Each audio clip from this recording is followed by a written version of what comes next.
सब आपसे स्वार्थ के लिए प्यार करते हैं। सिर्फ आपके माता पिता ही हैं जो आपसे निस्वार्थ प्यार करते हैं, और माता पिता के बाद ऐसा कोई नहीं जो आपको बिना मतलब के प्यार कर सके। शायद ये बात डिम्पल को जल्दी ही समझ आने वाली थी, क्योंकि डिम्पल की माँ शीला अब बहुत बीमार रहती थी और अब उनके बचने के भी ज़्यादा आसान नज़र नहीं आ रहे थे। नरेश, मुझे नहीं लगता अब मैं ज़्यादा वक्त निकाल पाऊंगी। ऐसा मत कहो माँ, सब ठीक हो जाएगा। पिछले बरस तुम्हारे पिताजी चल बसे, लगता है अब मेरी बारी है। माँ कुछ नहीं होगा तुम्हें, हम सब है ना। मुझे तुम तीनों से बस एक ही बात कहनी है। डिम्पल तुम तीनों की इकलौती बहन है, बस उसका ध्यान रखना, ठीक है? मैंने और तुम्हारे पिताजी ने उसकी पढ़ाई और शादी के लिए सब कुछ बना के रखा है। तुम्हें कोई बोझ नहीं उठाना पड़ेगा, बस उसे खूब पढ़ाना। तुम्हारे पिताजी का भी यही सपना था। माँ तुम बिल्कुल चिंता मत करो, हम डिम्पल का अच्छे से ख्याल रखेंगे। श्वेता, नताशा बहू, यहाँ आओ दोनों। जी माँ जी। अब डिम्पल की जिम्मेदारी मैं तुम दोनों को सौंप रही हूँ। आप डिम्पल की बिल्कुल फिक्र मत करिए माँ जी, वो हमारी छोटी बहन जैसी है। हाँ माँ जी, हम उसका अच्छे से ध्यान रखेंगे। डिम्पल, अब से यही दोनों तुम्हारी नई माँ है बेटी। इनकी सारी बात मानना, इन्हें परेशान मत करना, समझी? माँ ऐसा मत कहो, प्लीज हम सबको छोड़कर मत जाओ। एक दिन तो सबको जाना ही होता है बेटा। शीला के आखिरी लफ्ज बस यही थे। उसके बाद उसने अपनी आंखें बंद कर ली। डिम्पल के लिए पहले अपने पिता को और फिर अपनी माँ को खोना बहुत ही दर्द से भरा था। कुछ वक्त तो उसे इन सब में से उभरने में लग गया। आज 1 महीने बाद उसने सोचा कि वो फिर से कॉलेज जाना शुरू करेगी। बड़ी भाभी, मैं कॉलेज जा रही हूँ। कॉलेज जा रही है? पर क्यों? हाँ, अब इस सब की क्या जरूरत है? मतलब मैं समझी नहीं भाभी। अब आगे पढ़ के करेगी भी क्या? घर में रहकर घर का काम सीख, खाना बनाना सीख। शादी के बाद चूल्हा चौका ही काम आता है, ये सब पढ़ाई वढ़ाई नहीं, समझी? बड़ी भाभी ठीक कह रही है, अब तो 19 की तो है, 2-3 साल में तेरी शादी कर देंगे तेरे भाई। अभी से काम सीखेगी तभी तो अच्छे से कर पाएगी ससुराल जाकर। पर भाभी, मैं आगे पढ़ना चाहती हूँ।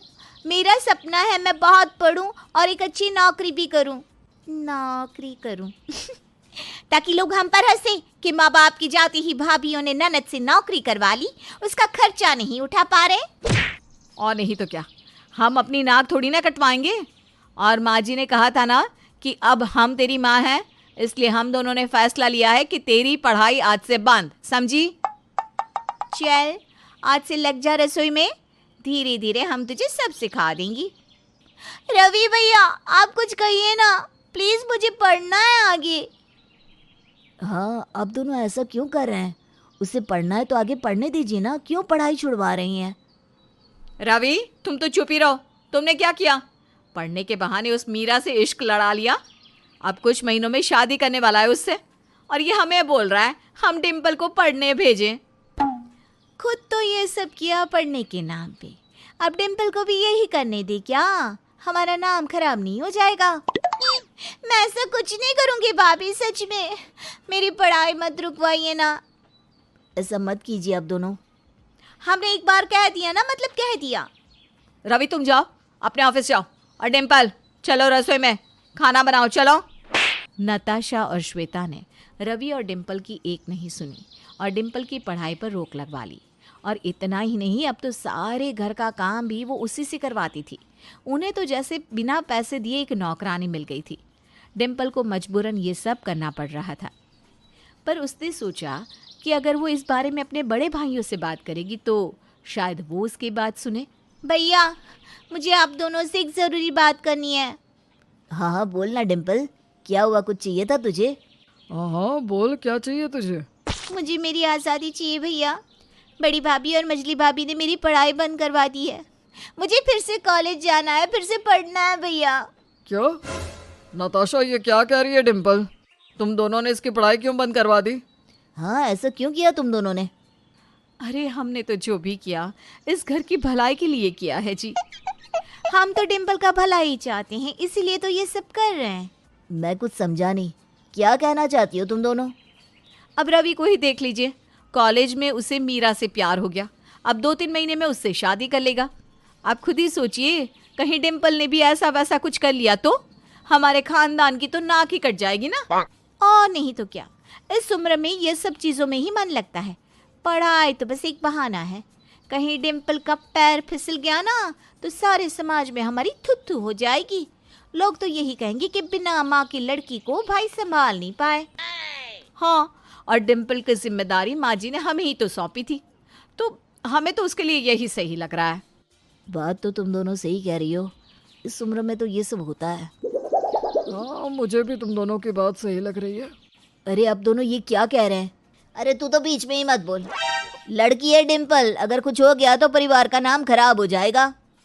हाँ, और तू तो लड़का है इसलिए किसी ने कुछ कहा नहीं, पर इसकी जिम्मेदारी तो हमारी है ना। डिम्पल, तू आज से घर में रहेगी, बस घर का काम सीख भाभीयों से। पर भैया, हमने कह दिया ना, बस बात खत्म। अब इस बारे में और बात नहीं होगी। बड़े भाइयों को भी उसकी भाभीयों ने ऐसे समझा दिया कि उन्होंने भी डिम्पल का साथ नहीं दिया। डिम्पल की पढ़ाई छूट गई। अब उसकी भाभियाँ उससे घर के काम करवाती, यहाँ तक कि अब उन दोनों ने काम करना ही छोड़ दिया था। बस डिम्पल पर हुक्म चलाती रहती। डिम्पल, डिम्पल, अब तक क्या कर रही है अपने कमरे में? इतनी देर क्यों हो गई? अरे आज इससे कहा था कि हलवा पूरी बना देना, और ये महारानी अभी तक आई नहीं कमरे से।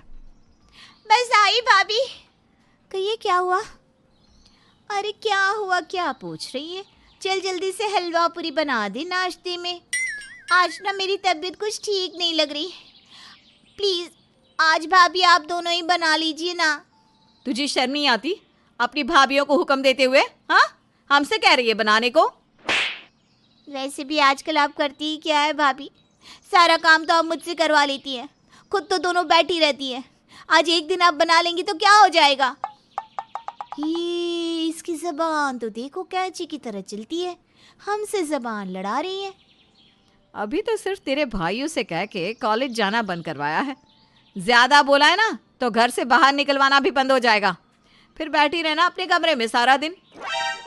चल चल अब जल्दी कर, हलवा पूरी बना दे। और दिन की खाने में क्या बनाएगी? चल वो भी हम ही बता देते हैं थोड़ी देर में। ठीक है। डिम्पल के माता पिता के जाने के बाद उसकी ज़िंदगी एकदम से पलट गई थी। कहाँ घर की परी कहलाने वाली 3 भाइयों में एक बहन आज उसकी खुद की मर्जी से बाहर भी नहीं जा पा रही थी। कहाँ उसने अपनी पढ़ाई को लेकर इतने सारे सपने देखे थे, और आज बस उन किताबों को देख देख कर वो अपने कमरे में रोती रहती थी।